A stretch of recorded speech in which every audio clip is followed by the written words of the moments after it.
Sejam bem-vindos e bem-vindas ao itinerário formativo de aprofundamento de Ciências Sociais e Humanas Aplicadas. Eu sou o professor Dário Pinheiro, do componente curricular Sociologia, e estou aqui com outro professor muito importante.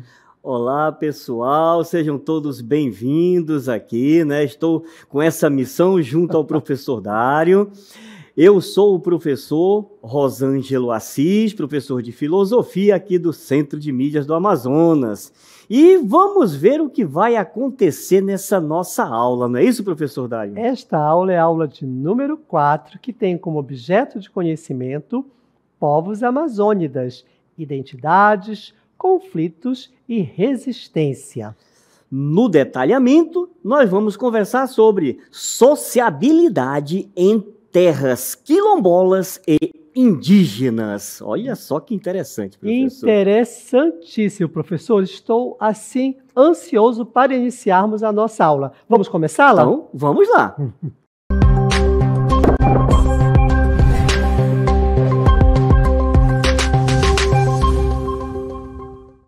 Nossa temática de hoje, professor Rosângelo, é quilombola e indígena, né? Como a gente vai trabalhar. E para isso nós trouxemos para vocês duas convidadas muito especiais. Temos aqui uma indígena e uma quilombola. São representantes de etnias diferenciadas que estão presentes na nossa Amazônia. É por isso que elas estão aqui. E elas não estão sozinhas, porque elas trazem consigo uma representatividade, uma carga cultural muito grande que se integra a essa Amazônia. E é nesse momento que nós iremos falar aqui nesses dois componentes, sociologia, filosofia, fazer esse diálogo que se dá aí para trabalharmos estas questões quilombolas e indígenas. Perfeito, então, professor. Olha só, elas estão aqui, então, representando um mundo, vamos dizer assim, né? Porque é muita gente, né? Que eles estão aqui fazendo essa representatividade junto com a gente. Exato. E aí a gente vai trabalhar, então, essas disciplinas também ainda focando em história e geografia, né? Porque sempre aparece aí, por isso que as ciências humanas, né? História, geografia, sociologia e filosofia. Eita, é muita coisa. E para vocês assim, se ambientarem, eu, como sou professor de sociologia, vou falar para vocês os objetivos da sociologia, que nós iremos ver aqui na nossa aula de hoje, que é compreender as formas de organização social e política, onde em comunidades quilombolas e indígenas. Ok, já temos aqui uma representação. Também, identificar o papel da memória, da oralidade, dos rituais na construção de uma identidade coletiva. Olha que porque, bacana. Como disse no início, professor, nós aqui falamos, não são duas pessoas apenas aqui, ou duas mulheres. Né? Mulheres, elas representam uma comunidade, uma etnia, como o senhor falou, muita gente, muito numerosa. Então, existe aí memória, oralidade e construção de uma identidade coletiva, que é um dos objetivos da sociologia. E também vamos discutir, dentro desse aspecto sociológico, as dinâmicas de resistência e luta pela terra e também pelos direitos, os direitos desses povos quilombolas e indígenas aqui na nossa Amazônia. No Brasil também, professor. No Brasil também. Olha só, quanta coisa interessante, né? E do ponto de vista filosófico, a gente vai também, professor, refletir sobre as diferentes concepções de indivíduo e comunidade. Muito bom. Olha só. Muito bem. As indivíduas aqui, né, representam toda uma comunidade. É interessante isso, né? É verdade. Muito bom. Vamos também analisar a relação entre tradição, autonomia e liberdade. Muito importante para as pessoas que integram essa comunidade. Exatamente isso. E vamos também, gente, questionar a visão etnocêntrica e eurocêntrica da sociedade. Aquela visão muito... A Europa era que determinava tudo, que era que dizia tudo, né? Exatamente. Então a gente vai por isso que também diz eurocêntrico, ou seja, Isso. onde o centro de tudo eram as ideias que vinham lá do continente europeu. No caso aqui das nossas participantes desta aula, são comunidades indígenas, os povos originários amazônicos, brasileiros e também africanos, são afrodescendentes, por isso que são chamados de quilombolas aqui no nosso país. Mas essa sem uma visão etnocêntrica europeizante. É verdade. Não é esta a visão. Vejam aí os objetivos da sociologia, os objetivos da filosofia, e para isso nós vamos então trazer, já que vocês já conheceram objetivos de um e de outro, podemos então fazer um questionamento filosociológico. Podemos fazer, professor Rosângela? Vamos fazer esse questionamento, então. Anotem aí, olha só que interessante. O que é mais importante? O indivíduo ou a comunidade? Será? Né? E os nossos valores, gente? Vêm de nós mesmos ou do grupo em que vivemos? Olha só que questionamento. São questões interessantes. O que é mais importante, gente? A pessoa só ou a sociedade, a coletividade? E os valores que nós temos, vêm de onde? Vem de mim ou vem do grupo no qual nós estamos inseridos? Estas pessoas aqui, elas representam uma etnia, uma comunidade, um povo e uma cultura própria. Mas foram elas que moldaram essa cultura ou elas trazem consigo essa carga cultural? É uma questão aí que nós queremos deixar para vocês. Mas a gente já pode dizer, professor, que não há uma resposta definitiva. A gente vai conversar, vai discutir, vai ouvir cada uma dos posicionamentos que serão aqui traçados, mas podemos dizer que não há uma resposta definitiva sobre o que é mais importante, o indivíduo ou a comunidade, porque ambos são cruciais e, vejam bem, interligados com diferentes teorias filosóficas e sociais, defendendo cada perspectiva. Olha só que legal. Algumas visões, a gente vai perceber, elas focam no valor intrínseco, professor, no direito à busca pela felicidade individual.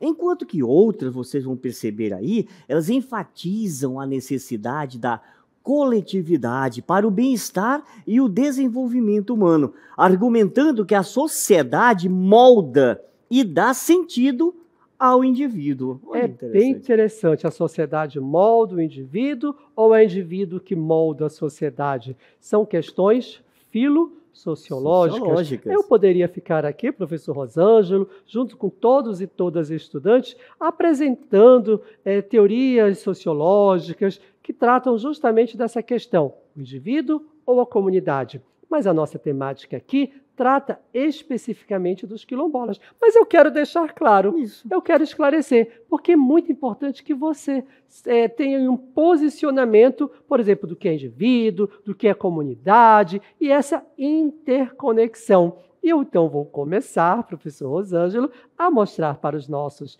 e nossas estudantes que o indivíduo aí tem alguns aspectos que merecem ser levados em consideração nesse questionamento filosociológico. Olha só, o valor intrínseco. Pronto, o indivíduo, cada pessoa, né, tem o valor intrínseco.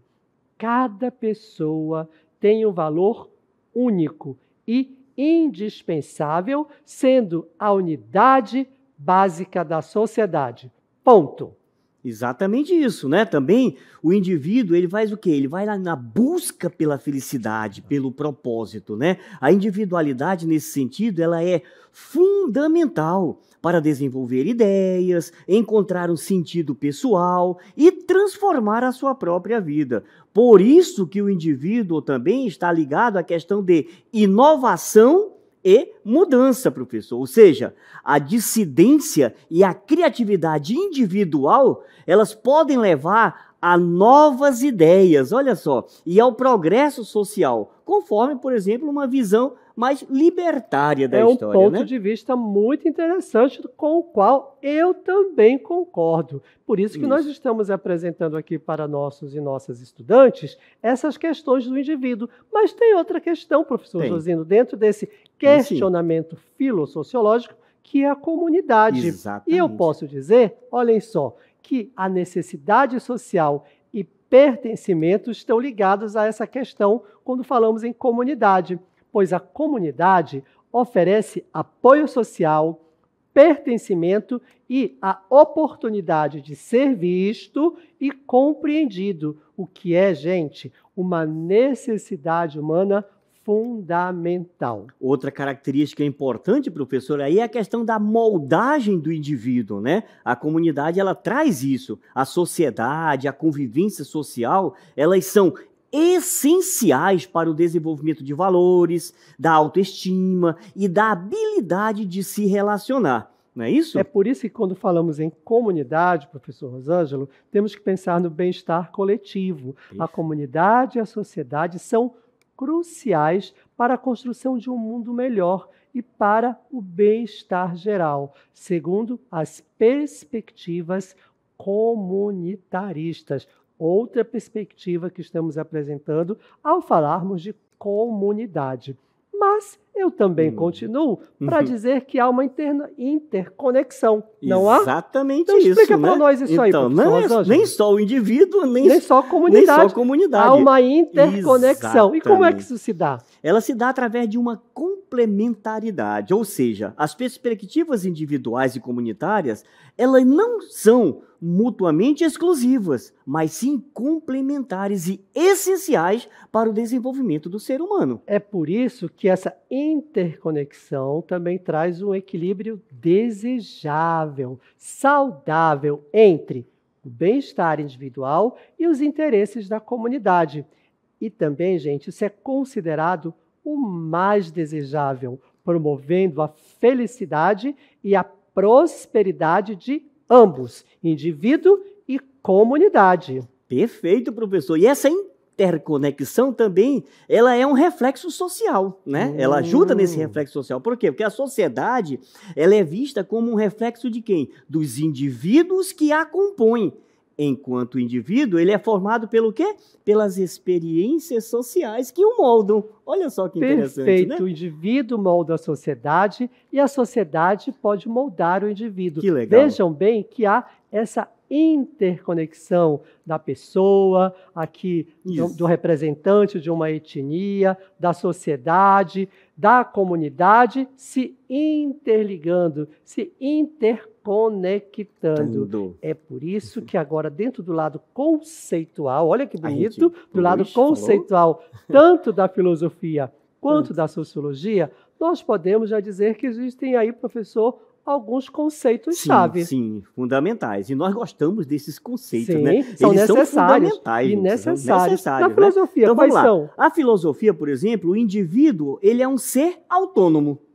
Enquanto que a comunidade, ela é o quê? Um espaço de pertencimento e formação de valores. Ah, isso na filosofia. Na filosofia. Agora, na sociologia, olhem aí, acompanhem comigo. A sociabilidade é o conjunto de relações e interações que constroem a vida em sociedade. Então, esses conceitos, professor, nós não podemos mais discutir, porque eles já estão postos aqui e eu acredito que seja bem claro para todos que estão nos ouvindo, todas que estão aí conosco, que há essa interconexão entre indivíduo e comunidade visando um bem coletivo. Que legal. Mas, na prática, aqui na Amazônia, existe uma questão, professor, principalmente para esses indivíduos que estão aqui, de comunidades bem distintas, mas que se interconectam na nossa Amazônia. E qual seria essa questão?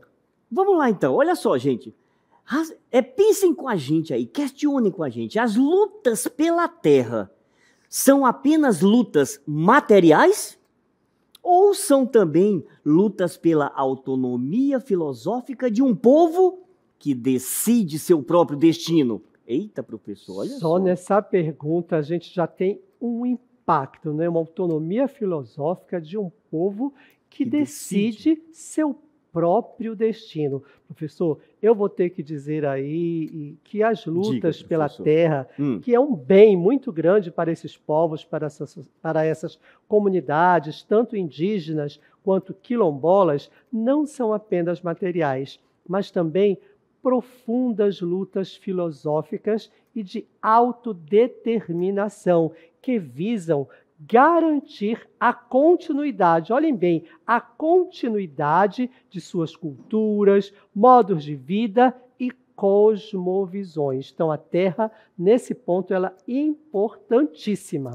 E essas batalhas, professor, elas representam a defesa da sua identidade coletiva e individual. Olha aí, comunidade. Coletivo e individual exatamente, juntos, né? Que está intrinsecamente ligada ao território. A terra. E a luta pelo direito a essa terra. Isso. É, portanto, professor, a luta por preservar suas tradições, autonomia e a própria existência como um povo que decide o seu destino. É interessante pensar nessas dimensões que fazem com que esses povos, com que essas etnias lutem pela terra. É por isso que eles lutam, porque sem a terra eles deixam de existir. Deixam de existir. Não é somente uma luta material para esses povos, mas na comunidade dominante, né, que digamos assim a sociedade maior, existe sim, professor e estudantes, uma luta material. E essa luta material, gente, ela envolve a disputa por posse e controle da terra. É essencial, como já dissemos, para a sobrevivência física, a produção de alimentos e a proteção contra invasões e exploração por atividades ilegais, como, por exemplo, o garimpo e o desmatamento. E dentro dessas dimensões também tem uma luta filosófica e cultural, mestre. Com Olha certeza. Só, a terra para esses povos é mais do que um recurso econômico. É um local sagrado, com raízes ancestrais e memória coletiva. A luta pela terra é, portanto, uma forma de preservação da identidade. Exatamente. A terra é parte fundamental da identidade. Anotem aí. Anotem. Individual e coletiva. E sua defesa significa proteger o modo de ser e viver. Olha, ficou até bonito porque é real. Da comunidade. Por isso, professor, que legal, que eu posso dizer também que salvaguarda de tradições. Isso. A terra salvaguarda tradições? Sim, com certeza, porque a terra ela abriga as práticas culturais, religiosas e tradicionais que são um marco na formação da identidade desses povos que estão acompanhando a gente aqui na aula, né? E na riqueza cultural do Brasil, além da garantia de autonomia, mestre. Exatamente. A posse do território, gente, é crucial para que essas comunidades possam decidir seu próprio futuro, gerenciar seus recursos e viver com dignidade em seus próprios termos.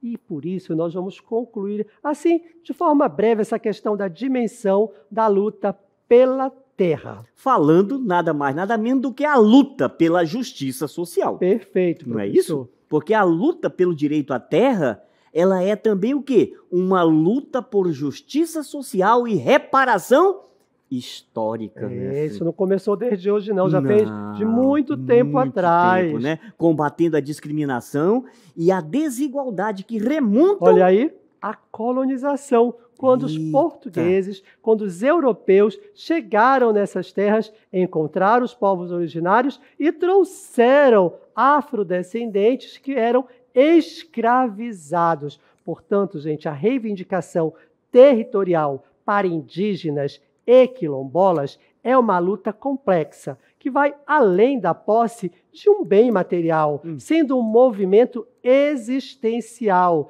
que busca assegurar o direito de existir, preservar suas culturas e ter o poder de definir seu próprio destino e futuro, como já bem colocamos aqui. E isso nos traz a outros questionamentos. Vamos ver o próximo questionamento? Vamos. Como a nossa sociedade individualista poderia aprender com a solidariedade e a colaboração desses povos, professor? Quando o senhor fala em sociedades que estão em colaboração, como aqui os povos originários e os quilombolas, isso é muito interessante perceber que na nossa Amazônia essa interconexão já existe através de elementos culturais presentes no nosso dia a dia e que às vezes não percebemos. Mas as sociedades individualistas, elas poderiam aprender valiosas lições como a solidariedade e a colaboração das comunidades quilombola e indígenas, que priorizam o bem-estar coletivo, a relação com a natureza e o respeito à ancestralidade. Olha só que legal, né? Então vamos conversar um pouquinho sobre essas ajudas que essa sociedade traz para nós? Sim, com certeza. Por exemplo, a ideia do coletivo sobre o individual. É muito importante isso daí, olha só. Essas comunidades, elas tomam decisões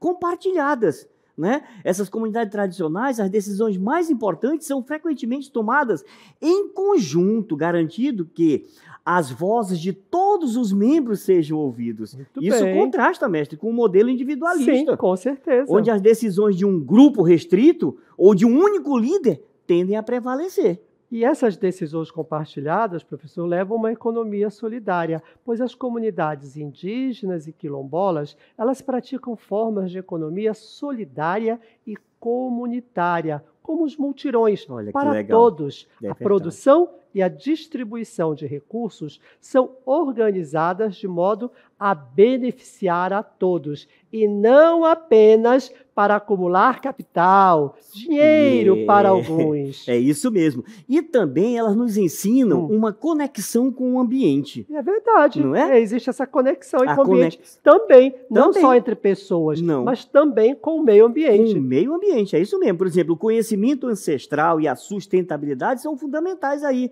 Porque essas comunidades tradicionais, elas possuem um profundo conhecimento ancestral sobre a natureza e sua preservação.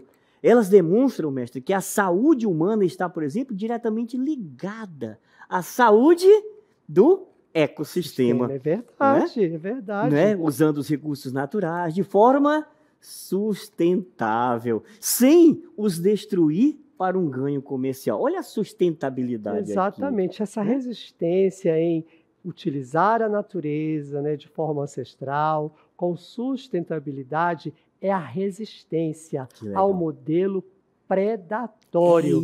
Aquele que vai lá, tira, não se preocupa se a natureza vai se reconstituir, se amanhã vai faltar aquela fruta para os filhos, para os netos. Isso é o modelo predatório. E ao rejeitar os modelos de desenvolvimento baseados na exploração, essas comunidades quilombolas e indígenas nos ensinam que o direito ao território e à água é muito mais importante do que a mineração ou a produção de energia, especialmente quando esses processos ignoram sua cultura e história. Não pode ser ignorado em função do capital. Isso não pode acontecer, professor. Temos que continuar aí a entender como essas comunidades se relacionam entre elas e o meio ambiente. Vamos lá? Mesmo. E elas continuam ensinando muitas coisas ainda para a gente. Por exemplo, a questão da resiliência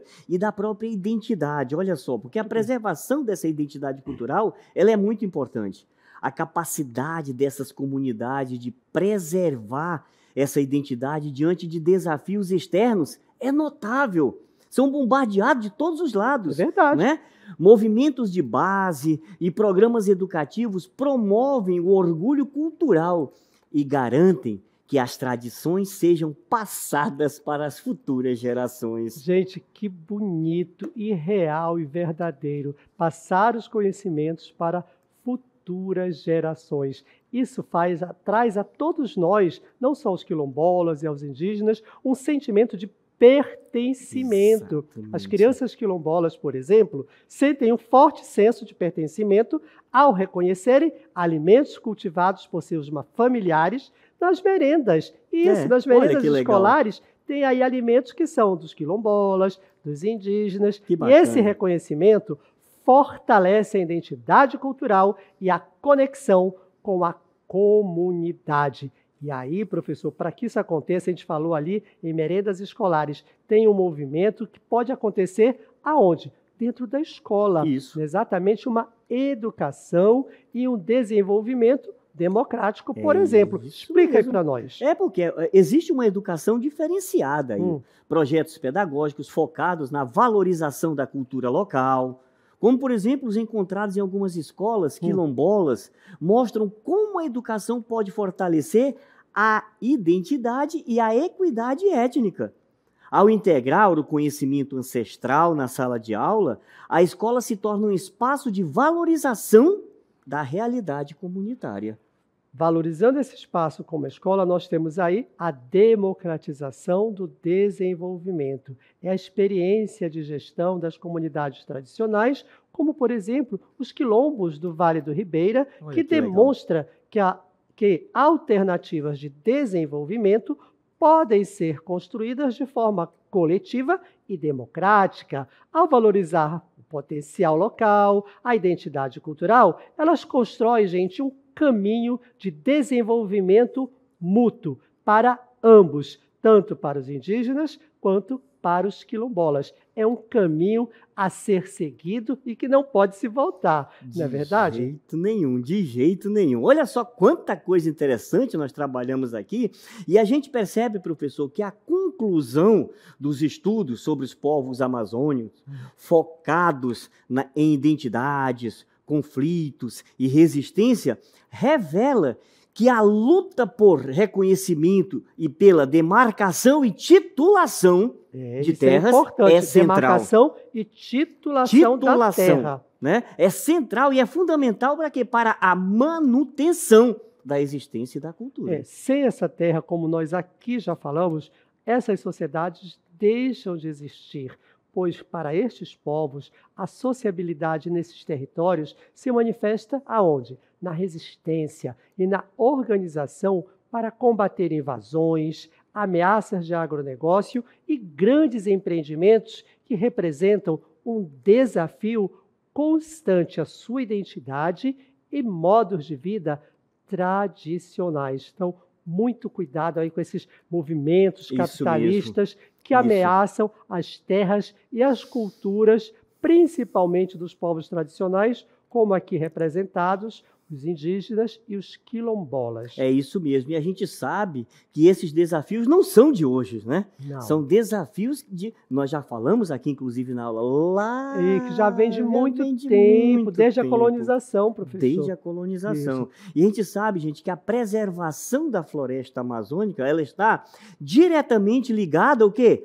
À proteção desses povos, que por meio dos seus conhecimentos tradicionais, o que eles fazem? Eles atuam como guardiões do bioma. Professor, é muito interessante o senhor falar isso, e aqui nós reforçamos que, embora nossos povos tradicionais, como no caso os indígenas, não tenham essa questão de ecologia, mas eles se relacionam muito bem e utilizam a floresta de modo sustentável para garantir não só que a sua comunidade, que seus povos continuem existindo e a floresta também continue. Exatamente. Por isso, professor, que o fortalecimento dessas comunidades não é apenas uma questão de justiça social e de reconhecimento, mas é, gente, uma estratégia vital para a conservação, principalmente aqui da nossa Amazônia, e também para a construção de um futuro mais sustentável.